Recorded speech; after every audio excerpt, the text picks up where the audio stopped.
পাপন আমাদেরকে এত আশা দিছে যে বাংলাদেশের টাইগার টিম এখন বিড়াল হয়ে গেছে। তিনি এই সভাপতির আসনে ছিলেন, মানে শুধু ক্রিকেটের অধঃপতনই দেখে গেছি। পাপন যদি পীর হইতো, একদম পীর আউলিয়া, তাও তার পদত্যাগ করা উচিত। প্রতি ম্যাচের শেষে ম্যাচ জিতলেই যে হ্যালো আপা বলে যে একটা আপাকে যে সন্তুষ্ট করার একটা চেষ্টা ছিল, এই সন্তুষ্ট করার চেষ্টার সংস্কৃতি থেকে বাংলাদেশের ক্রিকেট বের হয়ে আসুক।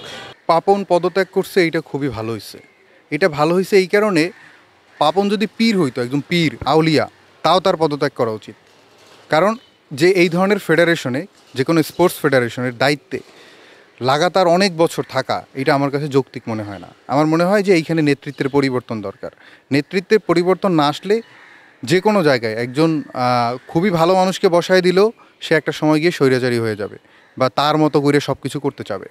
তো এই জায়গায় একটা লোক এত বছর ধরে আছেন, তার পদত্যাগের ঘটনা আমাদের জন্য, আমরা যারা ক্রীড়ামোদী, আমাদের জন্য অবশ্যই এটা খুবই স্বস্তির এবং আনন্দের।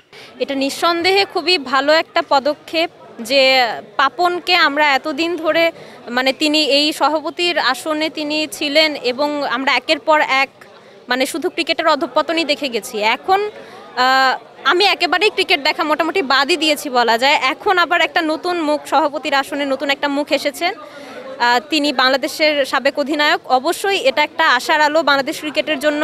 অন্যরা যা বলে আমার একটু অন্যরকমের ধারণা আছে। পাপন আসলে আমাদেরকে অনেক কিছুই দিছে। হ্যাঁ, পাপন আমাদেরকে এত আশা দিছে যে বাংলাদেশের টাইগার টিম এখন বিড়াল হয়ে গেছে, বিড়ালের টিম হয়ে গেছে। 2012 সাল থেকে 2024 সাল, এই পুরা 12টা বছর, প্রায় এক যুগ সময় ধরে এই পাপন পুরা বিসিবিটাকে নষ্ট করছে। লেজুর বৃত্তি এবং মানে দলকানাভাবে সে নিজের মতো করে প্লেয়ারদেরকে নিয়োগ করছে।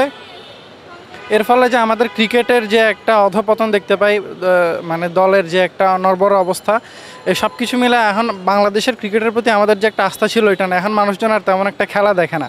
আচ্ছা, প্রসঙ্গটা যেহেতু বাংলাদেশ ক্রিকেটের, তো আমি বলতে চাই, যেহেতু নাজমুল হাসান পাপন এখন সরে নতুন একজন আসছে, ফারুক, তো আমরা আশাবাদী আর কি যে ভালো কিছু হবে। আরেকটা জিনিস মনে রাখবেন যে পরিবর্তনশীলতা একটা সুন্দর কালচার আর কি, এটা চর্চা করা উচিত। যেমন একটা নদীতে যদি পর্যায়ক্রমে শুধু জোয়ারই ভরতে থাকে তখন কী হয়, পাশে পাশে বন্যা হবে। আবার যদি পর্যায়ক্রমে শুধু ভাটাই থাকে তখন কী হবে, ওইখানে একটা খরার প্রাদুর্ভাব দেখা দিবে। তো এখন হয়েছে কি যে আমাদের এতদিনের প্রতিযোগিতা ছিল শুধু খেলোয়াড়দের মধ্যে আর কি, যে নতুন খেলোয়াড়কে পারফরমেন্স করে সামনে আসবে, অথচ তাদেরকে যারা নিয়ন্ত্রণ করতেছে সেইখানেও একটা সুস্থ প্রতিযোগিতা দরকার আর কি। তো এখন আমি মনে করি যে এখন যে নতুন বাংলাদেশটা আমরা গড়তে চাইতেছি, সেই বাংলাদেশে সব প্রাসঙ্গিক আমাদের যত প্রসঙ্গ আছে সব প্রসঙ্গে একটা পরিবর্তন দরকার, একটা সুন্দর সুস্থ প্রতিযোগিতা দরকার। এবং এই প্রতিযোগিতার হয়তো শুরুটা এখান থেকে হয়েছে, এবং আমরা এই ধারাটা যদি বহাল রাখতে পারি তাহলে আমরা একটা সুন্দর বাংলাদেশ এবং সুন্দর বাংলাদেশের কিছু সুন্দর অর্জনও দেখতে পারবো।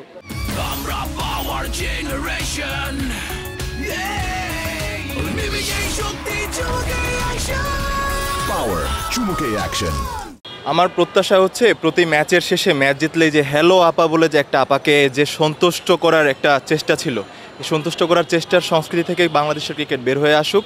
আমার আশা বাংলাদেশের ক্রিকেট হবে বাংলাদেশের অর্থনৈতিক সমৃদ্ধির জন্য, বাংলাদেশের ইয়ুথকে খেলার প্রতি প্রেমী করার জন্য, বাংলাদেশের যারা হিডেন জেমগুলো ছিল, যেহেতু এতদিন পর একজন ক্রিকেটার ক্রিকেট বোর্ডের দায়িত্বে এসেছেন। বাংলাদেশে, ভারতে যেরকম আমাদের দেখা যায় যে ভারতে ক্রিকেটকে গুরুত্ব দেওয়া হয়, বাংলাদেশের গ্রাসরুট লেভেলে যেন ভারতের মতো ক্রিকেটকে গুরুত্ব দেওয়া হয় এবং বাংলাদেশের হিডেন জেমগুলোকে ইউজ করা হয়, যে যে ফরম্যাটে যোগ্য তাদের সে ফরম্যাটে ইউজ করা হয়, এবং রাজনীতির শিকার যে ক্রিকেটাররা ছিল তাদের সেই রাজনীতির শিকার থেকে বের করে এনে বাংলাদেশ ক্রিকেটকে যেন আরও সমৃদ্ধ করা হয়। এই বাংলাদেশ ক্রিকেট বোর্ড বা বিসিবি নিয়ে আসলে মানুষজনের দীর্ঘদিনের এক ধরনের ক্ষোভ, এটাকে এক ধরনের রহস্যের মতো করে ঘিরে রাখা হয়েছে। তো সেটি যেন বাস্তবিক অর্থেই একটা মানুষের যে আশা আকাঙ্ক্ষার যে প্রতিফলন, সেটি যেন হয়। যারাই দায়িত্বে আসবে তাদের প্রতি আহ্বান থাকবে যে নিষ্ঠার সাথে, স্বচ্ছতার সাথে এবং একটা ভিশনারি অ্যাপ্রোচ নিয়ে যেন সামনে এগো। আমি যিনি নতুন আসছেন তার কাছ থেকে মানে আশা রাখবো যে তিনি বাংলাদেশ নারী ক্রিকেট দলের ওপরে আরও ভালোভাবে ফোকাস করবেন। কারণ আমরা বিগত দিনগুলোতে দেখেছি যে পুরুষ ক্রিকেট থেকে নারী ক্রিকেটের পারফরমেন্স ভালো ছিল, তো তাদের বাজেট ঘাটতি, তারা ব্যাট কিনতে পারে না, এরকম অনেক সমস্যা আমরা দেখেছি। তো আমরা চাই যে নারী ক্রিকেটকেও সমানভাবেই ফোকাসে আনা হোক। নতুন যিনি সভাপতি হিসেবে এসেছেন, বাংলাদেশের মানুষের কাছে আসলে আশা ছাড়া কিছুই নেই। আমরা আশা করতে পারি যে তিনি আমাদেরকে মানে শুধুমাত্র স্বপ্ন দেখানো ছাড়াও বাস্তবতা কিছু উপহার দিতে পারবেন। আমাদের এই যে বিসিবি বা আমাদের ফুটবল ফেডারেশন বা জুডো ফেডারেশন, কারাতে ফেডারেশন, এখানকার যে এখানকার যে নেতৃত্বে যারা থাকবেন অবশ্যই তাদেরকে সৎ হতে হবে, অবশ্যই তাদেরকে কোনো ধরনের দলীয় রাজনীতির বাইরে থাকতে হবে এবং তাদেরকে সবসময় খেয়াল রাখতে হবে বাংলাদেশকে কীভাবে সমুন্নত রাখা যায় সেই চেষ্টাটা করতে হবে। ফারুক আহমেদ বিসিবিতে ফিরে এসেছেন, আমরা অনেক অনেক বেশি আনন্দিত। ওনার একটা ঐতিহাসিক একটা ভূমিকা আছে বাংলাদেশের ক্রিকেটের ইতিহাসে। আশা করছি যে নতুন যে সভাপতি হয়েছে ফারুক আহমেদ, তার মানে পরিচালনায় আমরা ভালো কিছু পাবো। নতুন যিনি দায়িত্বে আসছেন আমরা তার থেকে অনেক ধরনের প্রত্যাশা থাকবে। বয়সভিত্তিক টুর্নামেন্ট থেকে শুরু করে বিভিন্ন পর্যায়ে যে দুর্নীতিগুলো হয় সেগুলো যাতে আর না হয়। এর পাশাপাশি খেলোয়াড়দের বাছাই করার জন্য দেশব্যাপী ট্যালেন্ট হান্টের আয়োজন করতে পারে।